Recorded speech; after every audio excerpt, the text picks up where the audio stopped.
Good morning, students. Welcome to our history online lecture. Hope you all are well and enjoying our lecture. Last period, we learned lesson number 2, India events after 1960. We learn about the work of prime ministers after 1960. If you open today's newspaper, you will notice that our country has many external problems like China border problems, Pakistan terrorist problem, Nepal problems and many more problems. These problems are called external problems. But India has many internal problems also. Which are they? And how our country is facing these problems? Let's see in new lesson, India's internal challenges.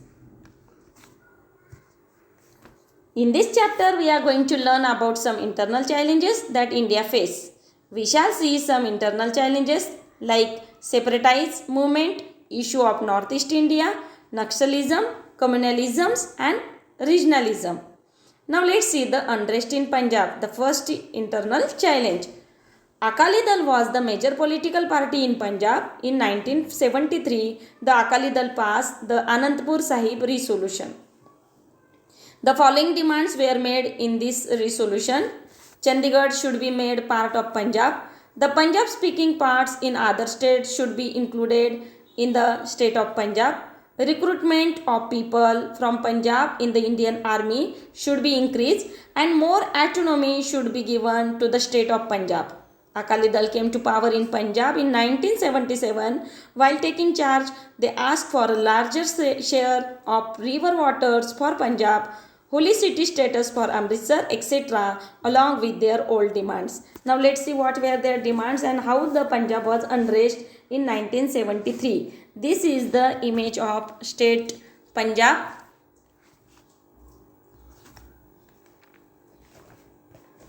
Yes, this is the Akali movements and this is the image of 1973. Akali Dal, a major political party in Punjab, like Shiv Sena is an active political party in Maharashtra. Like this way, Akali Dal, a major political party in Punjab, had passed the Anandpur Sahib resolution in 1973. And there were some demand to the government. What were that demands? First is Chandigarh be made a part of Punjab. Then second demand was Punjabi speaking areas or Punjabi speaking parts in the other states to be included in Punjab. Third demand was more Punjabis to be recruited to the Indian Army, and fourth was greater means more autonomy be given to the state of Punjab. These were four demands of Akali Dal in 1973. Akali Dal came to power in Punjab in 1977. Along with old demands, it asked for large share of river waters to Punjab and status of holy city for Amritsar. So these were the 6 demands of Akali Dal in 1977. Now let's see the next topic, the unrest in Punjab. In 1980, the movements from independent Khalistan took root in Punjab. During that period, the leader of the Akali Dal was Sant Harcharan Singh Longowal. He used to direct his activities from the Golden Temple to stage protest. On the other side of the Golden Temple, armed followers started gathering around the staunch Khalistan supporters Sant Jarnail Singh Bhindranwale. During that period, terrorist activities had begun. Bhindranwale was arrested in 1981, accused of murder of newspaper editor Lala Jagat Narayan. After this incident, the situation worsened. Due to this development, President's rule was imposed in Punjab in 1983. Bhindranwale went to stay at the religious place called Akal Takhta. Bhindranwale's follower captured the Golden Temple and built the barricade of sandbag over there. The area looked like a fort and this greatly disturbed the peace in Punjab. It was a major challenge to Indian democracy. Now let's see one by one. This is an image of Bhindranwale. So what happened in 1980? The movement of independent Khalistan. It took root in Punjab. Means Punjab wanted a separate country and they also said they kept the name it's Khalistan. and Pakistan was helping. Pakistan was supporting to this movement. So full Punjab was discontent because of the Khalistan movement. So Bhindranwale was arrested in 1981, accused of the murder of Lala Jagat Narayan, a newspaper editor. This worsened the law and other order situation in the Punjab. So the president's rule was imposed in Punjab in 1983. President's rules means it is called emergency, which already I clear you. So it imposed in Punjab 1983. Bhindranwale went to stay at Akal Takht. It is called within the Golden Temple at Amritsar, which was captured and fortified by his supporters.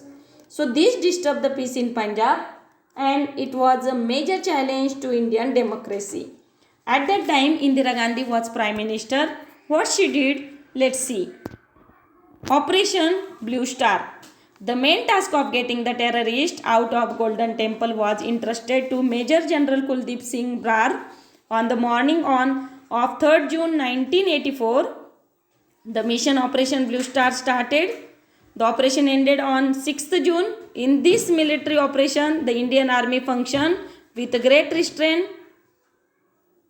The operation ended with the death of Bhindranwale and other terrorists. In 1986, an operation had to be conducted against terrorists in the Golden Temple once more, and it was called Operation Black Thunder. After this action was taken, the process of establishment of peace in Punjab picked up momentum. Before to explain you should know what is the operation. A military expedition taken up with a particular objective is called an operation. It is carried out to eliminate the threat posed by insurgent, non-state actor, terrorist, antisocial and anti-national elements. The mission Operation Blue Star was started to get the terrorists out of the Golden Temple, and this operation started on 3rd of June 1984. Now let's see.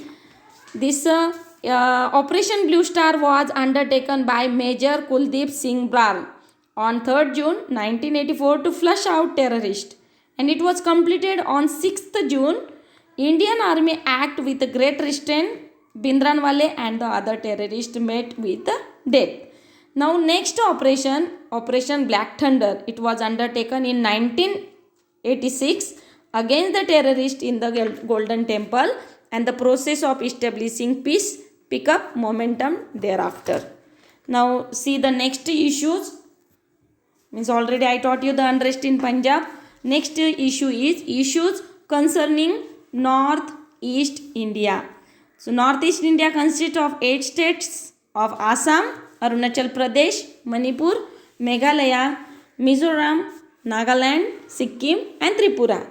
International borders of India touch each of the states of varying extent. These states are different with respect to ethnicity, language and cultural diversity.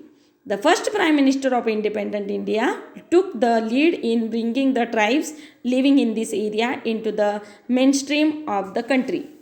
In 1954, he formed the Northeast Frontier Agency. It is called NEFA area, comprising of the territories on the Sino-Indian border and the tribal areas toward the north of Assam. Nehru took the position of bringing about the development of hundreds of tribes in these parts while preserving their culture. Special provisions have been made with respect to these areas in the 6th schedule of the Indian Constitution. In 1965, the responsibility of administering this area was given to the Ministry of External Affairs. The Northeastern Council Act of 1971 was supposed to advise the central government regarding aspects of common interest in economic and social sphere, interstate transport, electricity, flood control, etc. Okay, let's see. This is Northeast India. There are 7 states. They are Assam, Arunachal Pradesh, Manipur, Meghalaya, Mizoram, Nagaland, Sikkim and Tripura constitute the region of Northeast India. and these states differ in ethnicity, language and their culture. So international border of India touch each of these states to varying extent. Pandit Jawaharlal Nehru had taken steps to bring these tribal into the mainstream of the country. He traced the need to bring about their development while preserving their culture. In Schedule 6 of the Constitution of India, special provisions have been made in this regard. Northeast Frontier Agency, it is NEFA, was formed in 1954. The responsibility of administration of this region was entrusted to the Ministry of External Affairs in 1965. Northeast Council Act was enacted in 1971, which advised the government regarding subject of common interest in economics and social sphere, interstate transport, electricity, flood control, etc. Let's see the next, Mizoram. Mizoram is also the part of Northeast India. The tribes in Northeast India have an ancient history. When India became independent, the government gave administrative autonomy to the district of Mizo majority area of the Lusai Hills. When the States Reorganization Commission was appointed in 1954, the expectations of the people in this area grew. Mizo leaders started demanding an autonomous Mizo province. In 1959, the territory of Mizoram experienced severe drought. During this famine, 9 Mizo leaders Lal Denga served the common people a lot. Let's see. The government gave administrative autonomy to the Mizo majority areas of Lusai Hills after independence. So Mizo leaders demanded autonomous Mizo province in 1954. Lal Denga established Mizo National Front. It is MNF in 1961. See, again I will read it. That in 1961, Lal Denga established an organization called Mizo National Front, MNF. He asked for Greater Mizoram and independent nation carved out of Tripura, Manipur and Mizo majority areas from the Lusai Hills. Look at the screen. It is image of Lal Denga. In March 1966, Mizo National Front announced the emergency of independence Mizoram. Prime Minister Indira Gandhi handled the situation firmly and suppressed the rebellion. When the situation calmed down in 1972, the Mizo majority area was given the status of a union territory. In 1985, Prime Minister Rajiv Gandhi had an agreement with the Mizo National Front. The Mizoram was given the status of a full-fledged state. Means Lal Denga became the chief minister of the state.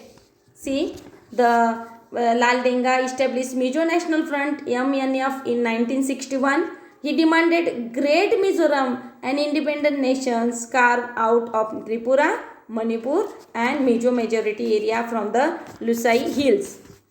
MNF announced the emergence of independence Mizoram in March 1966. The rebellion was put down by Prime Minister Mrs. Indira Gandhi. Mizoram was given status of Union Territory in 1972 and later of a full-fledged states in 1985 by Prime Minister Rajiv Gandhi. Lal Denga became the first Prime Minister of the state.